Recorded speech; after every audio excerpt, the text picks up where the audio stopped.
Yo! We are Brooke and Sid. And we're talking BS. Belief systems, of course.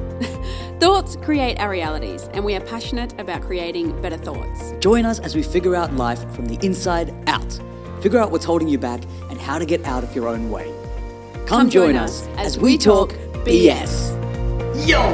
Hello, everyone, and welcome to episode 3. Talking BS. We are so excited to be here talking about this because I think this is a big one in terms of what we mean by talking BS. Yes. Today, we're going to talk about your thoughts. And how thoughts can create your reality. Yes, how all of our thoughts create our reality. I know some of you may have heard this, to have a better reality, just think better thoughts. Yeah. But what does that mean? So what I wanted to introduce you to is my version of the circle of life. I don't know the lyrics to that. But this is my circle of life. And this is something that I've had kind of ingrained in me. And I was telling Brooke before how it got ingrained in me. I think my parents had done a workshop or something at some point as I was growing up as a kid. And they'd drawn this up on a whiteboard. And that just sat down in our rumpus room for years. So when I played, this was just kind of in the background. And it ingrained into my head. And it goes a little something like this. So I want you to imagine a circle, if you will, that has 4 elements, each element impacting the next, right? And this is how I see the circle of life. So we all have a belief, a fundamental belief that we live by. That belief, from that belief, we think certain things, we feel certain things about ourselves, about the world around us, but that controls our thoughts and feelings. Those thoughts and feelings drive behavior. So they drive action and how we interact with the world. And those behaviors give us results based on what we've done that then reaffirm the belief. So that reaffirmation is, and that's just how we operate as human beings, because we like comfort, we like a routine, we like a sense of expectation and dependability. And so we often look for things or look for behaviors and things that will give us the results because we want our beliefs to be reaffirmed. Yeah. That's how we operate. Yeah. If we think a certain thing, we want that to be the truth. 100%. And it's rare that we confront that or break that circle. Yeah. But that's what I want you to do today. Yeah, and I think this is super important because a lot of our beliefs are made when we're really young. Yes. Like 5, I think, is when people... Certainly we start forming these paradigms and often, and I know you're probably going to touch on this later, but often those beliefs aren't even beliefs that we necessarily form ourselves. At that age, we're given those beliefs. Yeah. So we're like told to behave a certain way or told that this is how things are done here in this place. Yeah. Either culturally or in your family. Yeah. Or just in society. That creates a belief, and that belief drives everything else. And so when we're talking about BS, belief systems, we're talking about those underlying beliefs and how those beliefs impact your thoughts and feelings, how they drive your behavior, how they give you your results, and how they reaffirm themselves. Now, if your results suck, if you're living a lie, and this is where, it could be out of, you're just in a funk, you're in a bad place, or you could be going through, something traumatic, or the results, the things that are happening in your life aren't ideal or aren't what you want, then I think this conversation is hopefully going to give you some tools on how to break that cycle. Yeah, I think, we've spoken about belief systems a couple of times, and now we're really diving into what that means. So this circle, I think, is the system of beliefs.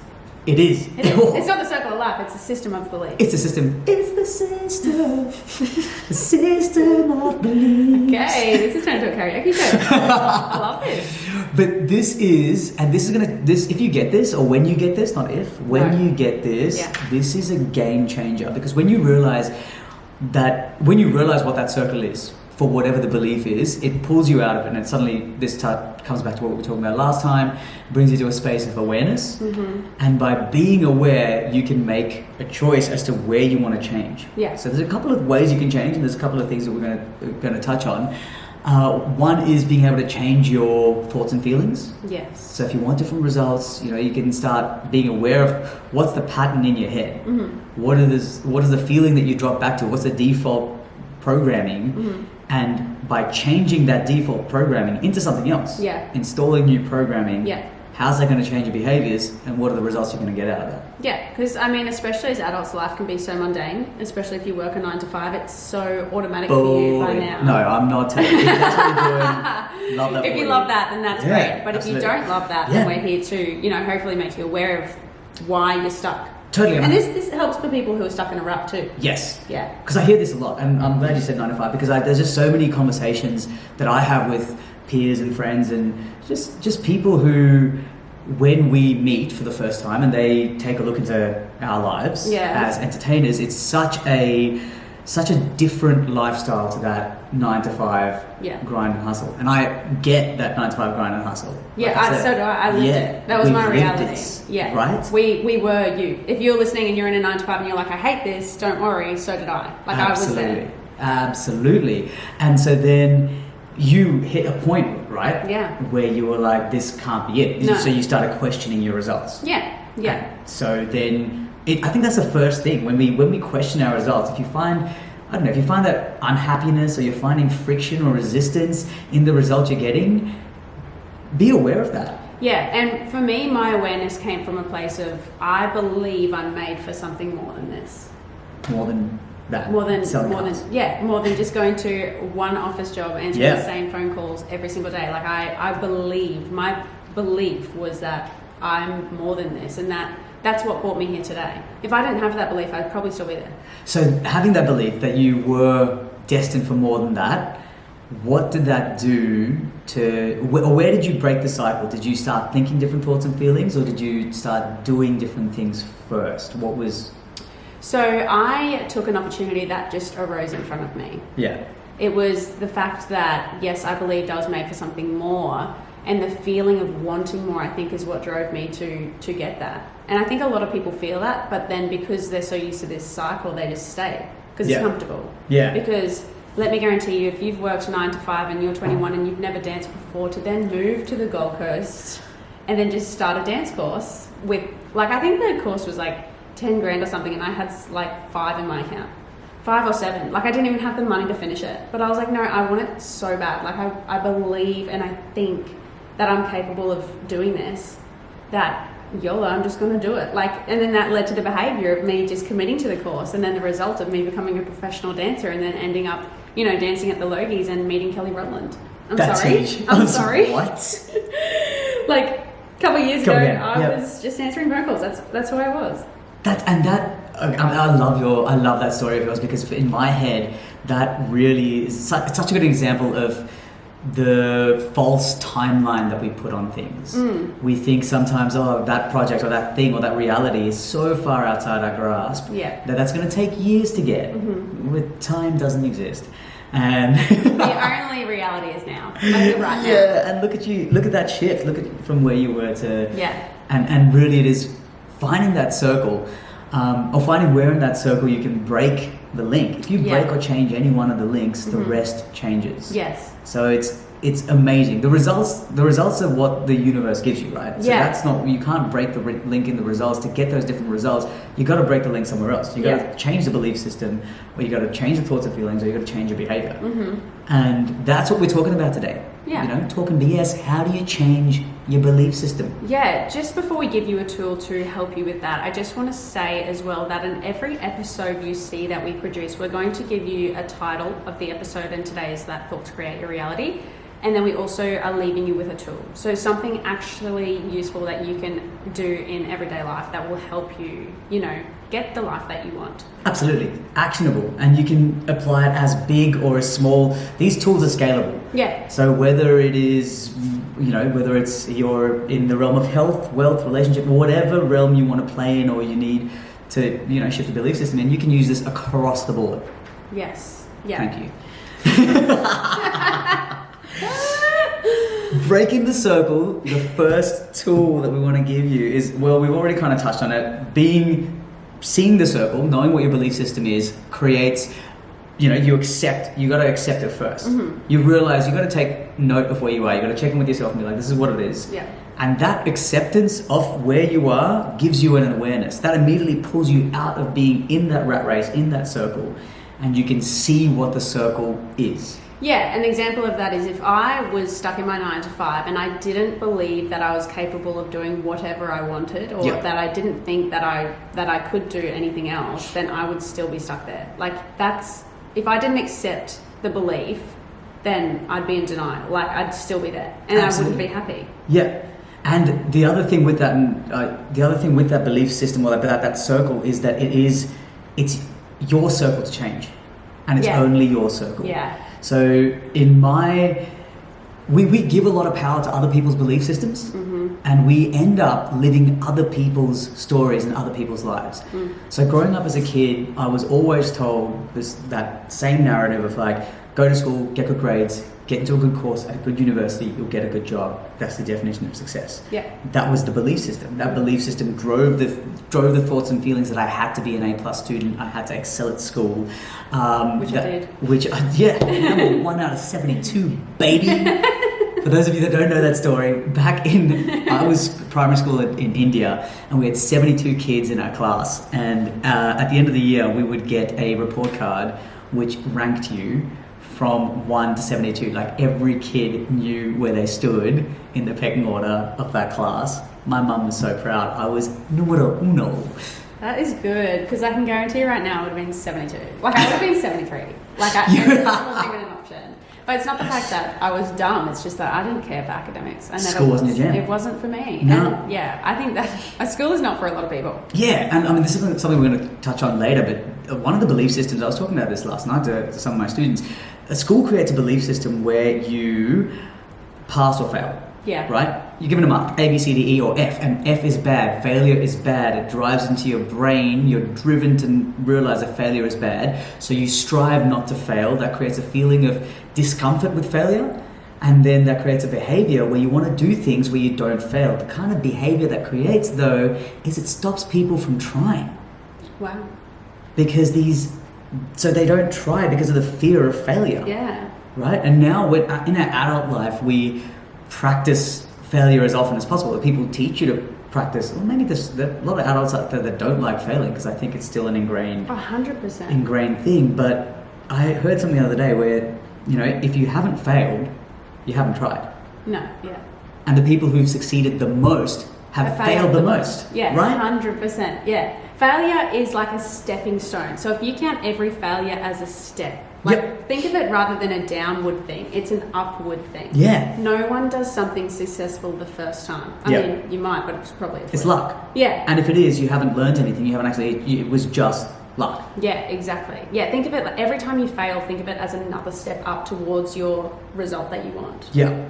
And it's a good thing. It's such a good thing. It's such a good thing. And I was just having this conversation last night about how ingrained in the schooling system it is anyway that failure is a bad thing. And that drives that whole circle, and then we come out thinking thoughts that drive behaviours to stop us from failing. Yeah. Another thing as well with the whole schooling system is that I love to look at it like, if you told a gorilla or a monkey to climb a tree, and then you also told a dolphin to climb a tree, that dolphin's going to get an F. Yeah. That does not mean that dolphin is dumb. No. It means it can't climb trees. It probably shouldn't be in the forest. No, well, that too. Mate. You know what I mean? Yeah. But just because you fail at something doesn't mean you're not amazing at something else. Exactly. You can't take a failure from something as you can't make that a belief system, I don't think. So that's a really good example of using an external belief system or letting an external environment impact your belief system. So if that dolphin was to take on board that I can't climb a tree, that means I've got to fail there. Yeah. I'm lesser than, then that dolphin has created a belief system in their head. Yeah. But I think what we want to really focus on today is to think about how strong you have to be in your own belief system. If you can find that strength where you're like, no, this is what I believe, that's when you become completely limitless. Because other people's limits don't apply to you. No. Only your limits apply to you. Yeah. And the kind of limits, we'll talk about some examples of some of the limits. I mean, there are limits in the entertainment industry here, right? Entertainment industry in Australia. Having grown up through it, as a dancer, there was like an unspoken feeling that you kind of topped out at 30 years old. You know, like if you hadn't cracked it, or if you weren't working in your teens to early 20s, like you couldn't be a professional dancer post 30. In my experience, I've now met so many dancers that have continued to work and are at the top of their games and are still peaking. Like their 30s, 40s, and they're still just like climbing because they didn't succumb to that belief. It wasn't their belief. But at the same time, I was talking to another dancer the other day who was just worried that at the age of 24, she was too old to, you know, land a show, because that's the belief that they'd been around. Earlier we were talking about Morgan Freeman. Yeah. Right? Morgan Freeman cracked his first major acting role. I've been acting his whole life and everything, but cracked his first major role and got recognised at the age of 50. J.K. Rowling got knocked back, I think, like 14 times before someone published Harry Potter. Yep. But she had an underlying belief that it was good enough. And those multiple rejections was someone else's belief that she wasn't right. Yeah. And had she taken on any one of those other people's beliefs, we wouldn't have Harry Potter. Exactly. You're a wizard, Harry. But I mean, so they're celebrities, right? I have had this experience myself. Yep. So when I left the car dealership and started dancing, you know, it was very new territory for me. It was very overwhelming, and it was very much, if I didn't believe I could do it, then I should have given up. Like then it would have been easy to give up, because at that point in time I was a fish out of water. Like I had no idea what I was doing. You couldn't understand French, and ballet is French. So I'm here not only learning how to dance, but learn how to speak a whole other language. Amazing. And people that were around me at the time had danced since they were like 3. So this is common knowledge for them. So not only did I feel overwhelmed and feel out of my depths here, but then I was also surrounded by people who were so comfortable in that environment, which made me feel even more like, oh shit, have I done the right thing here? But I mean, my belief and my thought that, you know, I've always loved entertaining. I've always loved dancing. I just never done it. I just didn't get the opportunity to, because we lived out of town. And yeah, so where was I going with that? Somebody else's belief. So one day, 4 months in, right, we started to get a little bit more insiders to the entertainment industry in itself. And I was like, okay, I think I want to be in Chase, like Chase Creations, this dance agency. And the lady who owned it at the time, I'm dropping names because she did this to me. Daniela, who used to own the agency, she was like, okay, because I messaged her and I was like, hey, like, I think this is what I want to do. Like, yeah, I think this is the path I want to take from this. Meanwhile, remember, I'm 4 months into my dance career. 4 months. Yeah. People around me have been dancing for 20 plus years. Anyway, so she's like, okay, great. I'll keep an eye on you next time I come in. So then next time she comes in, she's calling people in in the center of the room by themselves and going, okay, triple on the right, triple on the left. If you don't know what that means, it's a triple turn. That's pretty hectic. Anyway, so she called my name up, me already freaking out, going, okay, I know she's going to be watching me. I know this is going to determine whether, you know, she thinks I can get in or not. And she's like, double on the right. So I attempt it and I fall out within the first turn. And then she just looks at me and she's like, go again. So then I attempted it again, fell out of it again. And she's like, okay, other side. And so I did it on the other side and I fell out of it again. No word of a lie. She looks me dead into my soul, through my eyes, and goes, do you really think you'd get into my agency with a turn like that? Savage, right? At that point, love her. Love her. She's great. We love her. Just for the record, we love her. But the entertainment industry is brutal, and that's what she was. She was doing what she had to. Yep. I mean, that's the facts, because you can't be a professional dancer without having some, except unless your name's Sid. You know, unless you can nail basic technique, that's an expectation. And yeah, so I was left that day with the person I wanted to employ me going, no chance. Turns out the next year I was employed by Chase Creations. A year later. Yeah, the next year, because she knew I wasn't going to give up. Yeah. I was there every day. I was there early. Every day I came home, I was writing ballet terminology. Like I had a book, and every afternoon I would go home and I would write what this meant in French and then write it in English, and what this meant and what this meant. Like I wrote the entire ballet terminology from A to Z in a book. I handwrote it out because I was like, I am getting this. I believe I can get this. It does not count what anyone else says.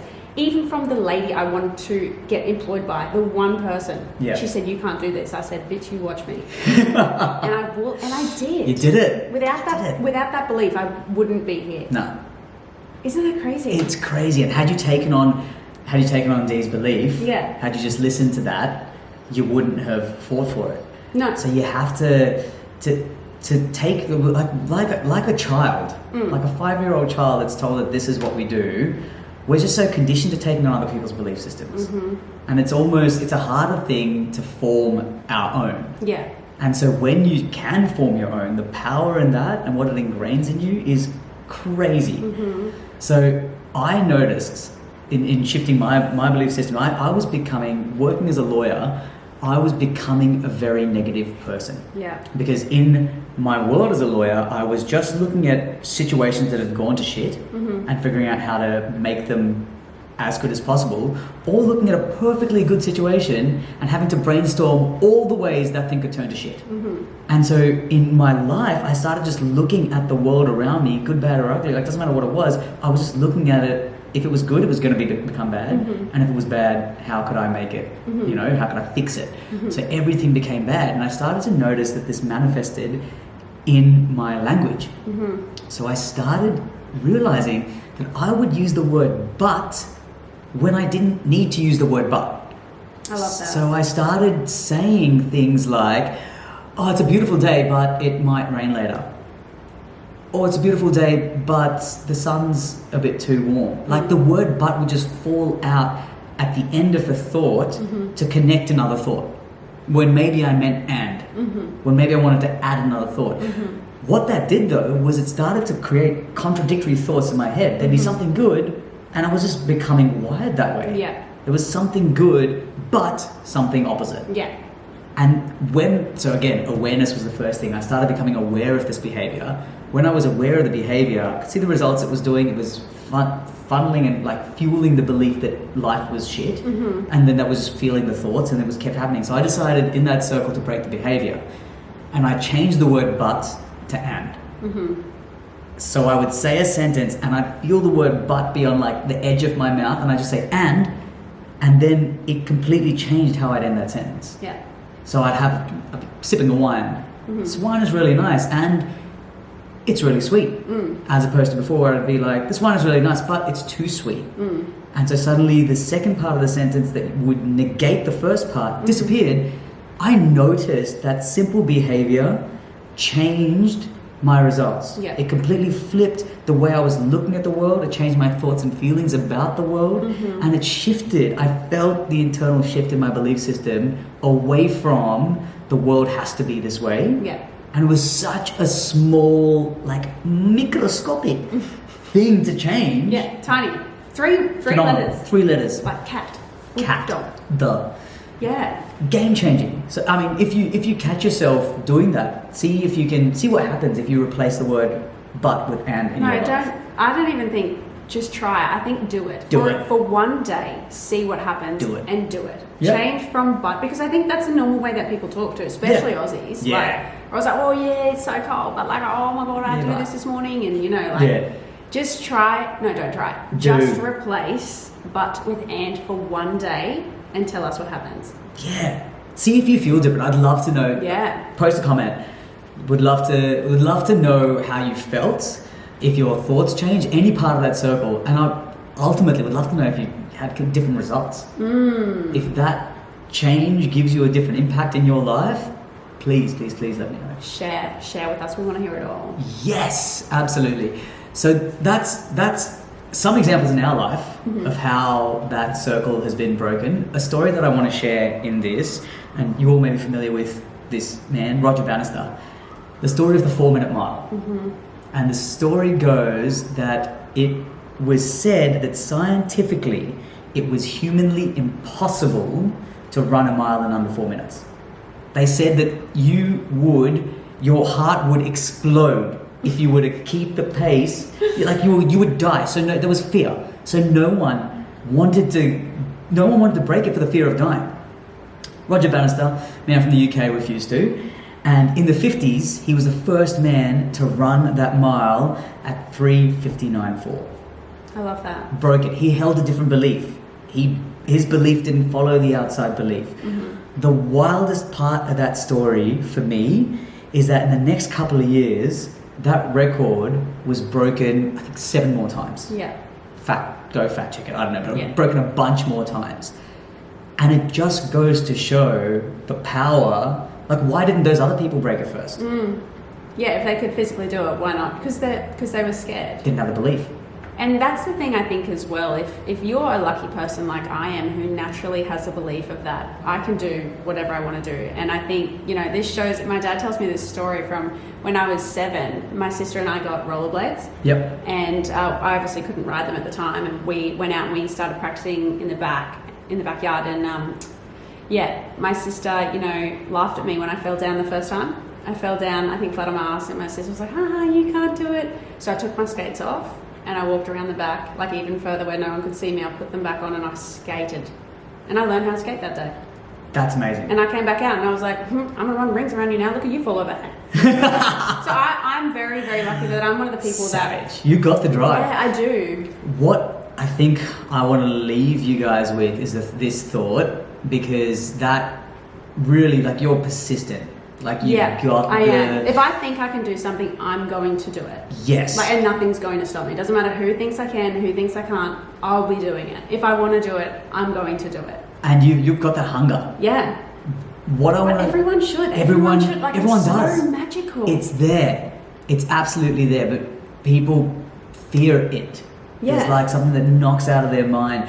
And there are moments where they don't. There are moments where you have a breakthrough, right? Yeah.